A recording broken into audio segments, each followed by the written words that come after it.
ഇന്ത്യയുടെ അക്ഷാംശീയ വ്യാപ്തി എത്ര? ഉത്തരം 30 ഡിഗ്രി. ഇന്ത്യയുടെ അക്ഷാംശീയ വ്യാപ്തി 30 ഡിഗ്രിയാണ്. ഗൾഫ് ഓഫ് മാന്നാർ ഏതെല്ലാം രാജ്യങ്ങളെ വേർതിരിക്കുന്നു?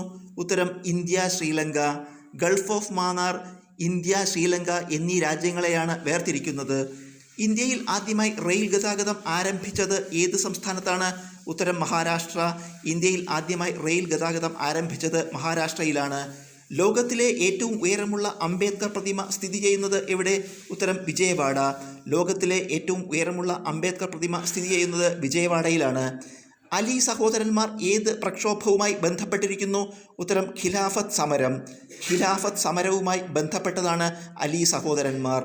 അതിർത്തി ഗാന്ധി എന്നറിയപ്പെടുന്നതാര്? ഉത്തരം ഖാൻ അബ്ദുൾ ഗാഫർ ഖാൻ. ഖാൻ അബ്ദുൾ ഗാഫർ ഖാനാണ് അതിർത്തി ഗാന്ധി എന്നറിയപ്പെടുന്നത്. ഇന്ത്യൻ ദേശീയ പ്രസ്ഥാനത്തിൻ്റെ നഴ്സറി എന്നറിയപ്പെടുന്നത് ഏത്? ഉത്തരം ബംഗാൾ.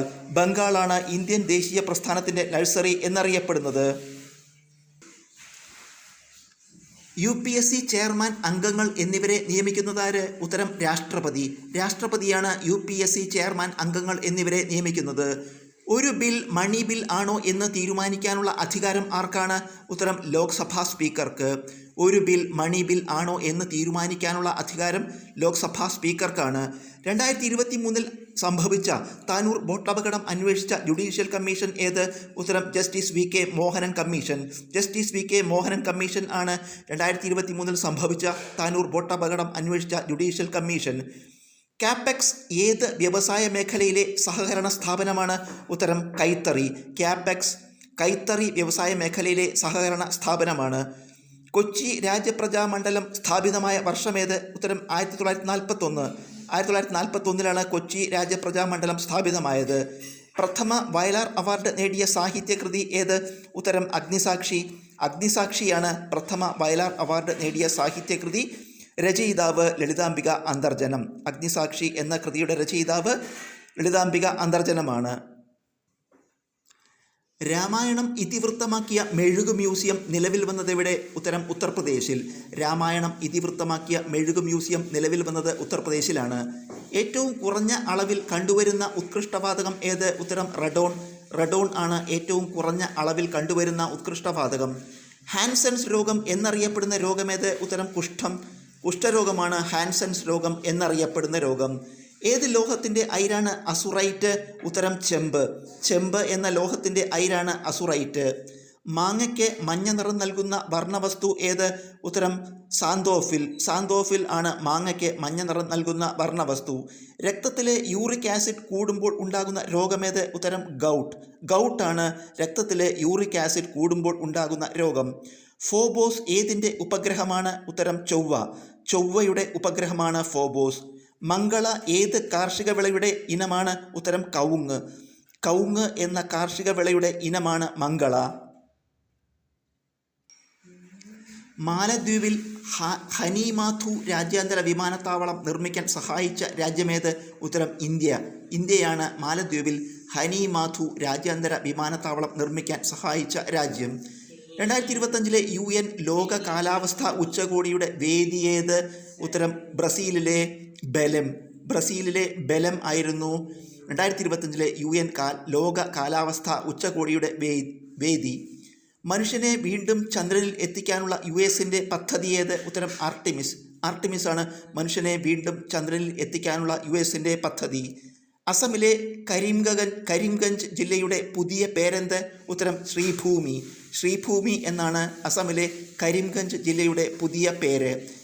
അവനവൻ കടമ്പ പുരസ്കാരം നേടിയ പടയണി ആചാര്യൻ ആര്? ഉത്തരം പ്രൊഫസർ കടമ്മനിട്ട വാസുദേവൻ പിള്ള. പ്രൊഫസർ കടമ്മനിട്ട വാസുദേവൻ പിള്ളയാണ് അവനവൻ കടമ്പ പുരസ്കാരം നേടിയ പടയണി ആചാര്യൻ. വെനേറ ഡി ഏത് രാജ്യത്തിൻ്റെ ശുക്രപര്യവേക്ഷണമാണ്? ഉത്തരം റഷ്യ. റഷ്യയുടെ ശുക്രപര്യവേക്ഷണമാണ് വെനേറ ഡി. നീതി ആയോഗ് നിലവിൽ വന്നത് എന്ന്? ഉത്തരം 2015 ജനുവരി 1. 2015 ജനുവരി 1 നീതി ആയോഗ് നിലവിൽ വന്നത്. സർവൻസ് ഓഫ് ഇന്ത്യ സൊസൈറ്റിയുടെ സ്ഥാപകനാര്? ഉത്തരം ഗോപാലകൃഷ്ണ ഗോഖലെ. ഗോപാലകൃഷ്ണ ഗോഖലെയാണ് സർവൻസ് ഓഫ് ഇന്ത്യ സൊസൈറ്റിയുടെ സ്ഥാപകൻ. വന്ദേ മാതരത്തെ ദേശീയ ഗീതമായി അംഗീകരിച്ചതെന്ന്? ഉത്തരം 1950 ജനുവരി 24. 1950 ജനുവരി 24 വന്ദേ മാതരത്തെ ദേശീയ ഗീതമായി അംഗീകരിച്ചത്. പ്രൊജക്റ്റ് ആരോ എന്തിൻ്റെ നവീകരണവുമായി ബന്ധപ്പെട്ടതാണ്? ഉത്തരം പോസ്റ്റ് ഓഫീസ്. പോസ്റ്റ് ഓഫീസുകളുടെ നവീകരണവുമായി ബന്ധപ്പെട്ടതാണ് പ്രൊജക്റ്റ് ആരോ. ഇന്ത്യയിൽ നിർമ്മിച്ച ആദ്യത്തെ വിമാനവാഹിനി കപ്പൽ ഏത്? ഉത്തരം INS വിക്രാന്ത്. INS വിക്രാന്ത് ആണ് ഇന്ത്യയിൽ നിർമ്മിച്ച ആദ്യത്തെ വിമാനവാഹിനി കപ്പൽ. മൗലികാവകാശങ്ങളുടെ സംരക്ഷകൻ എന്നറിയപ്പെടുന്നത് ആര്? ഉത്തരം സുപ്രീം കോടതി. സുപ്രീം കോടതിയാണ് മൗലികാവകാശങ്ങളുടെ സംരക്ഷകൻ എന്നറിയപ്പെടുന്നത്. ആരവല്ലി പർവ്വതനിരയുടെ പടിഞ്ഞാറ് ഭാഗത്ത് സ്ഥിതി ചെയ്യുന്ന സമതലമേത്? ഉത്തരം രാജസ്ഥാൻ സമതലം. രാജസ്ഥാൻ സമതലമാണ് ആരവല്ലി പർവ്വതനിരയുടെ പടിഞ്ഞാറ് ഭാഗത്ത് സ്ഥിതി ചെയ്യുന്ന സമതലം.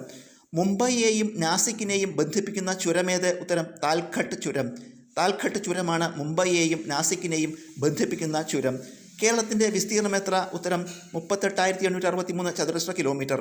38,863 ചതുരശ്ര കിലോമീറ്ററാണ് കേരളത്തിൻ്റെ വിസ്തീർണം. കേരളത്തിലെ ഏറ്റവും വലിയ ശുദ്ധജല തടാകം ഏത്? ഉത്തരം ശാസ്താംകോട്ട കായൽ. ശാസ്താംകോട്ട കായലാണ് കേരളത്തിലെ ഏറ്റവും വലിയ ശുദ്ധജല തടാകം. ഇന്ത്യയിലെ ഇംഗ്ലീഷ് ചാനൽ എന്നറിയപ്പെടുന്ന നദി ഏത്? ഉത്തരം മയ്യഴിപ്പുഴ. മയ്യഴിപ്പുഴയാണ് ഇന്ത്യയിലെ ഇംഗ്ലീഷ് ചാനൽ എന്നറിയപ്പെടുന്ന നദി. NH 66 ഏതെല്ലാം സ്ഥലങ്ങളെ തമ്മിൽ ബന്ധിപ്പിക്കുന്നു? ഉത്തരം തലപ്പാടി, കളിയിക്കാവിള. തലപ്പാടി, കളിയിക്കാവിള എന്നീ സ്ഥലങ്ങളെ തമ്മിൽ ബന്ധിപ്പിക്കുന്നതാണ് NH 66. ഏറ്റവും ജനസാന്ദ്രത കൂടിയ ജില്ല ഏത്? ഉത്തരം തിരുവനന്തപുരം. തിരുവനന്തപുരമാണ് ഏറ്റവും ജനസാന്ദ്രത കൂടിയ ജില്ല. കോൽക്കാർ എന്ന സൈനിക വിഭാഗത്തെ രൂപീകരിച്ചതാര്? ഉത്തരം ആർതർ വെല്ലസ്ലി. ആർതർ വെല്ലസ്ലിയാണ് കോൽക്കാർ എന്ന സൈനിക വിഭാഗത്തെ രൂപീകരിച്ചത്. തിരുവിതാംകൂർ സ്റ്റേറ്റ് കോൺഗ്രസ് ഉത്തരവാദ പ്രക്ഷോഭം ആരംഭിച്ച വർഷമേത്? ഉത്തരം 1938. 1938 തിരുവിതാംകൂർ സ്റ്റേറ്റ് കോൺഗ്രസ് ഉത്തരവാദ പ്രക്ഷോഭം ആരംഭിച്ചത്. അടിലഹള നടത്തിയ നവോത്ഥാന നായകനാര്? ഉത്തരം പൊയ്കയിൽ ശ്രീകുമാര ഗുരുദേവൻ. പൊയ്കയിൽ ശ്രീകുമാര ഗുരുദേവനാണ് അടിലഹള നടത്തിയ നവോത്ഥാന നായകൻ. എക്സിമ ബാധിക്കുന്ന ശരീരത്തിലെ അവയവമേത്? ഉത്തരം ത്വക്ക്. ത്വക്കാണ് എക്സിമ ബാധിക്കുന്ന ശരീരത്തിലെ അവയവം. മസ്തിഷ്കത്തെ പൊതിഞ്ഞ് സൂക്ഷിക്കുന്ന സ്ഥലമേത്? ഉത്തരം മെനിഞ്ചസ്. മെനിഞ്ചസ് ആണ് മസ്തിഷ്കത്തെ പൊതിഞ്ഞ് സൂക്ഷിക്കുന്ന സ്ഥലം. മൂത്രത്തിൻ്റെ എത്ര ശതമാനമാണ് യൂറിയ? ഉത്തരം 2%. മൂത്രത്തിൽ 2% യൂറിയ ഉള്ളത്. എയ്ഡ്സ് ബോധവൽക്കരണത്തിൻ്റെ രാജ്യാന്തര പ്രതീകമേത്? ഉത്തരം ചുവപ്പ് റിബൺ. ചുവപ്പ് റിബണാണ് എയ്ഡ്സ് ബോധവൽക്കരണത്തിൻ്റെ രാജ്യാന്തര പ്രതീകം. സാധാരണ ഊഷ്മാവിൽ ദ്രാവകാവസ്ഥയിൽ കാണപ്പെടുന്ന ഏക ലോഹം ഏത്? ഉത്തരം മെർക്കുറി. മെർക്കുറിയാണ് സാധാരണ ഊഷ്മാവിൽ ദ്രാവകാവസ്ഥയിൽ കാണപ്പെടുന്ന ഏക ലോഹം. സാധാരണ ഊഷ്മാവിൽ ദ്രാവകാവസ്ഥയിൽ കാണപ്പെടുന്ന ഏക അലോഹം ഏത്? ഉത്തരം ബ്രോമിൻ. ബ്രോമിനാണ് സാധാരണ ഊഷ്മാവിൽ ദ്രാവകാവസ്ഥയിൽ കാണപ്പെടുന്ന ഏക അലോഹം. കാസ്റ്റിക് പൊട്ടാഷിൻ്റെ രാസനാമം എന്ത്? ഉത്തരം പൊട്ടാസ്യം ഹൈഡ്രോക്സൈഡ്. പൊട്ടാസ്യം ഹൈഡ്രോക്സൈഡ് എന്നാണ് കാസ്റ്റിക് പൊട്ടാഷിൻ്റെ രാസനാമം. പ്രകാശത്തിൻ്റെ ക്വാണ്ടം സിദ്ധാന്തം ആവിഷ്കരിച്ചതാര്? ഉത്തരം മാക്സ് പ്ലാങ്ക്. മാക്സ് പ്ലാങ്ക് ആണ് പ്രകാശത്തിൻ്റെ ക്വാണ്ടം സിദ്ധാന്തം ആവിഷ്കരിച്ചത്. ഇഷിഹാര ടെസ്റ്റിലൂടെ നിർണ്ണയിക്കുന്ന രോഗമേത്? ഉത്തരം വർണ്ണാന്ധത. വർണ്ണാന്ധതയാണ് ഇഷിഹാര ടെസ്റ്റിലൂടെ നിർണ്ണയിക്കുന്ന രോഗം. ആൻറ്റി സ്റ്റെറിലിറ്റി ഫാക്ടർ എന്നറിയപ്പെടുന്ന ജീവകമേത്? ഉത്തരം ജീവകം ഇ. ജീവകം ഇ ആണ് ആൻറ്റി സ്റ്റെറിലിറ്റി ഫാക്ടർ എന്നറിയപ്പെടുന്ന ജീവകം. എല്ലാവർക്കും ദാനം ചെയ്യാവുന്ന രക്തഗ്രൂപ്പ് ഏത്? ഉത്തരം O ഗ്രൂപ്പ്. O ഗ്രൂപ്പാണ് എല്ലാവർക്കും ദാനം ചെയ്യാവുന്ന രക്തഗ്രൂപ്പ്. ചിക്കൻ ഗുനിയ രോഗത്തിന് കാരണമായ രോഗാണുവേത്? ഉത്തരം ആൽഫ വൈറസ്. ആൽഫ വൈറസ് ആണ് ചിക്കൻ ഗുനിയ രോഗത്തിന് കാരണമായ രോഗാണു. ഏത് അവയവത്തെക്കുറിച്ചുള്ള പഠനമാണ് പ്ലൂറോളജി? ഉത്തരം ശ്വാസകോശം. ശ്വാസകോശത്തെക്കുറിച്ചുള്ള പഠനമാണ് പ്ലൂറോളജി. ശരീരത്തിൽ ഫ്ലോട്ടിംഗ് ബോൺ എന്നറിയപ്പെടുന്ന അസ്ഥി ഏത്? ഉത്തരം ഹയോയിഡ്. ഹയോയിഡാണ് ശരീരത്തിൽ ഫ്ലോട്ടിംഗ് ബോൺ എന്നറിയപ്പെടുന്ന അസ്ഥി. ലോക ഹീമോഫീലിയ ദിനമായി ആചരിക്കുന്നതെന്ന്? ഉത്തരം ഏപ്രിൽ 17. ഏപ്രിൽ 17 ലോക ഹീമോഫീലിയ ദിനമായി ആചരിക്കുന്നത്. പഞ്ചസാരയുടെ സാന്നിധ്യം അറിയാൻ ഉപയോഗിക്കുന്ന രാസവസ്തു ഏത്? ഉത്തരം ബെനഡിക്റ്റ് റിയേജൻറ്റ്. ബെനഡിക്റ്റ് റിയേജൻ്റാണ് പഞ്ചസാരയുടെ സാന്നിധ്യം അറിയാൻ ഉപയോഗിക്കുന്ന രാസവസ്തു.